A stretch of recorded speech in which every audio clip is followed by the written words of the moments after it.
my colleague and friend, the Honorable Communications Advisor to the Prime Minister, Mr. Pankaj Pichore, Mr. Chandrajit Banerjee, the Secretary General of the Confederation of Indian Industry,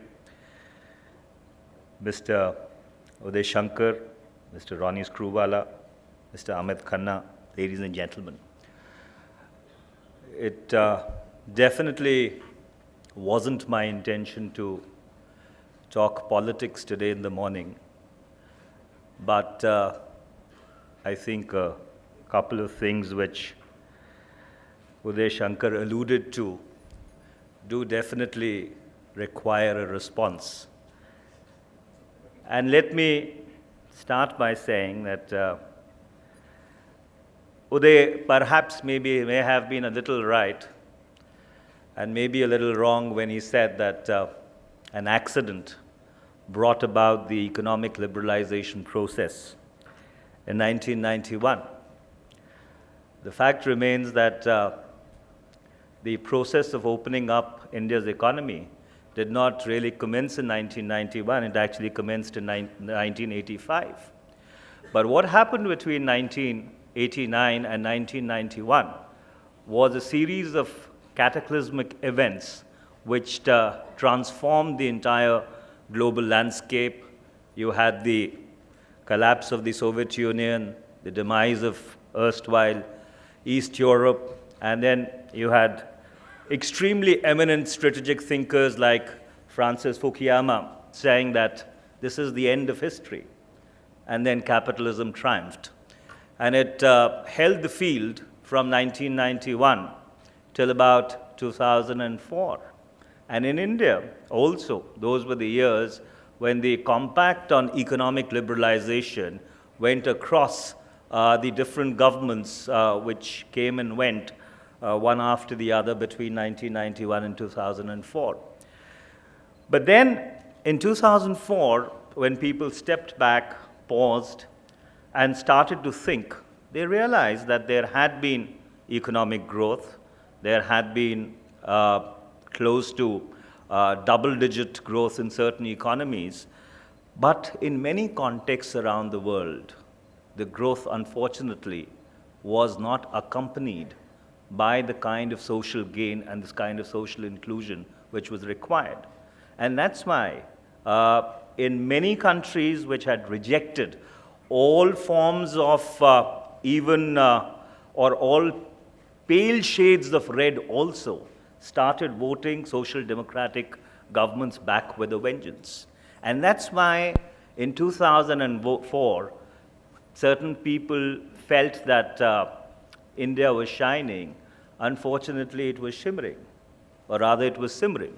And that's why in the past 9 years, an attempt has been made to include those who unfortunately had been left out of the growth story by possibly putting into place the most ambitious rights-based architecture which any country in the world could have possibly conceived, conceptualized, and implemented, starting with the right to information, the National Rural Employment Guarantee Program, the compulsory education for children, food security, tribal rights, and then, of course, the latest initiative with land acquisition. All these were an attempt to ensure that the fruits of development actually trickle down to the last man in the last row. And this never came at the cost of growth, because if you look at 2004 to 2012 in a perspective, and I think these are figures which were released by the Reserve Bank of India only last week or possibly earlier this week, we clocked 8.1% in terms of growth. And this was at a point in time when economies around the world, when financial institutions which had histories and legacies going back centuries were tumbling like 9 pins. So therefore, I think before we decide to become the prophets of gloom and doom, there is a need to look at the growth story in a larger perspective, and to try and appreciate what has been achieved in the context in which it has been done, which also meant surmounting perhaps the most difficult economic crisis which the world has confronted since 1930, which was the economic meltdown, the ADL-driven crisis of 2008, 2009, and 2010. The second point which my colleague and dear friend Mr. Uday Shankar made was with regard to freedom of speech and expression. The philosophy of the UPA government over the past 8 years is that our relationship with the media has been an essay in persuasion. It has not been an essay in regulation. As someone who was, at a certain point in time, a witness in my earlier capacity and a participant as a lawyer, to try and save a media company which had incurred the wrath of the government and was being driven into the ground, I realized as to how fragile media freedoms are. And that is why we ensured in the past 8 years, and the Honorable Prime Minister and the Chairperson of the United Progressive Alliance share this vision that our entire approach towards the media sector has to be an extremely soft-touch approach, and we have walked that talk over the past 9 years, and I think we are possibly reasonably, if not satisfied, but do deserve an E for an effort, for what we've attempted to do. But having said that, my own experience as a lawyer makes me conclude that while the freedom of speech and expression should be unfettered, but the reasonable restrictions which were rightly put in place by the founding fathers of the Indian Constitution is something that we need to very seriously introspect about. In addition to the fact that the restrictions which are imposed under 19.2 operate in a totally different field from 19.1G and the caveats which are imposed on it by 19.6. So these are two entirely separate areas. Of course, the Constitution and the fundamental rights have to be read in conjunction, but I guess when we talk about freedom of speech and expression, we do need to factor these little nuances in. Having said that, last night I was, while I was thinking about this big event which the Confederation of Indian Industry hosts every year, I think you started last year, I was struck by a paragraph which William Shakespeare wrote in his epic, The Julius Caesar. And I think possibly that should really sum up the entire breadth of ambition which this summit seeks to encapsulate. That there is a tide in the affairs of men which, taken at the flood, leads to fortune. Omitted all the voyage of their life is bound in shallows and in miseries, and on such a full sea we are now afloat, and we must take the current when it serves or lose our ventures. And I think the CII, Mr. Banerjee, must be complimented for the sheer optimism, if not the audacity of its vision, that we aspire to be a $100 billion industry in the years to come, and the path that we have chosen is a path of innovation. I think those people who have the ability to be able to think big, those who have the temerity to dream, ultimately are able to walk it and ultimately are able to triumph. And I think over the years, we would be able to, working in partnership with the industry, be able to translate this dream into a reality. But before we set out to innovate, we would be very well served to remember the caution which was administered by another great man of his time, the late and former Prime Minister Winston Churchill. And he said, and I quote, "We must beware of needless innovation, especially when it is guided by logic. These words are indeed prophetic and prescient because the reality is that often the logic of the illogical has been the ruler of the kingdom of sublime. And the sands of time stand mute testimony to the ravages of civilization when thinking men have fallen prey to the seduction of demagoguery. Delusions of grandeur must never be allowed to take the place of the vision of moderation.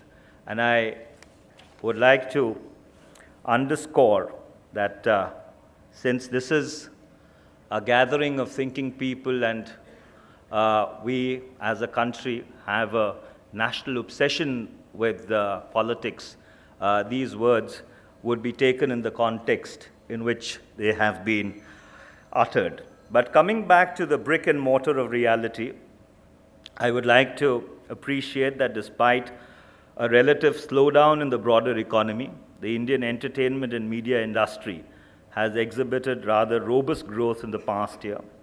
From 805 billion Indian rupees in 2011, revenues have grown to 965 billion Indian rupees in 2012, representing an year-on-year increase of 20%.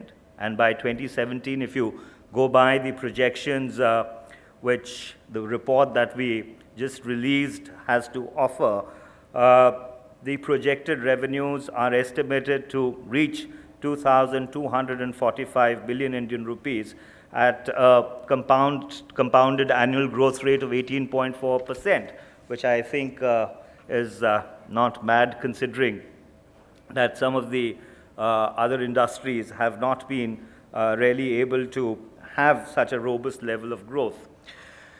While the TV and print sectors would dominate the industry with 40 or dominate the industry at the moment with 40 and 22% of contributions to gross revenues, this mix would change by 2017 with 28% of the industry revenues coming from internet access. But here, I think we need to compliment and commend the print industry. At a point in time when iconic institutions around the world, print institutions are shutting shop, the Indian print industry continues to grow at a very robust rate with a compound annual growth rate of about 10%. By 2017, it would be the sixth largest print market in the world. And so therefore, there is a lot of juice in these oranges and apples. And the print industry would be well served during the course of the summit to think or to innovate as to how this 10% CAGR could possibly be even increased further. The irony really is, as both Ronnie and Rahul and even Amit were pointing out, is the broadcasting sector. The broadcasting sector between 1991 and 2013 has grown from one television channel to 798 at the last count. But news broadcasting represents only 7% of the entire television universe. So possibly there is a case for news broadcasters to reimagine their content paradigms, and I do think that they require help with their distribution scheme, and government has been, as the industry is aware, we've been very proactively working to see that the bottlenecks with regard to distribution are streamlined as much as possible in the short term, that since we have implemented or we've started to implement the entire paradigm of digitization. The neo frontier, of course, is digital, and I have repeated this ad nauseum, and if some of you have heard it earlier, would you please bear with me. But the internet, which was perhaps the largest experiment in anarchy, has succeeded. It represents the largest ungoverned space in planet Earth. Never before in the history of mankind has so much power been there in the hands of so many people at so many places concurrently. There is a tale of two civilizations which is playing itself out. A physical civilization which has emerged over the millennia, and a virtual civilization which is forming. Since 2003, there is more digital content which has been churned out every 2 days than possibly from the beginning of civilization till 2003, if we take that as the benchmark here. And so therefore, the Indian media and entertainment industry, which of course has been able to leverage this change in the past decade, needs to possibly more robustly be proactive to see as to how the synergies which this is creating between different applications of content dissemination can be leveraged further. We've had, over the past 20 years, possibly the most exponential growth in mobile telephony in the country. As we speak, there are 86.7 crore mobile phones, and possibly the cheapest call rates anywhere in the world. 12.4 crore internet users, which would grow to about 37 crores by 2017. 8 crore people on Facebook, another crore and a half on Twitter, growing exponentially every day. And that is why this is the technology area which is going to be the key enabler, whereby industry, if it maps out the roadmap properly, would be able to leverage it to see that you can do the 20% or 25% growth which you are contemplating to really be able to reach the target of $100 billion. Only yesterday in the cabinet, we've given an in-principle nod to incentivize semiconductor wafer fab manufacturing facilities in India.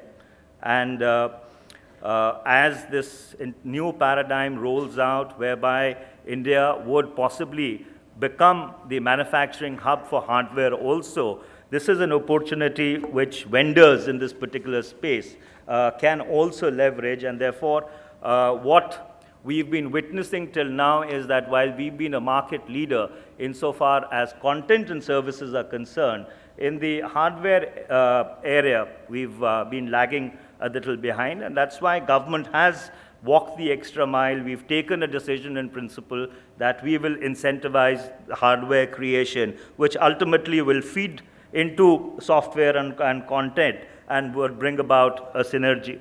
Similarly, radio, which was considered to be a casualty of the tectonic shifts in the technological era, has rebounded back because of mobile telephony. And as we speak, we are poised on the cusp of commencing the auction for phase 3 FM radio.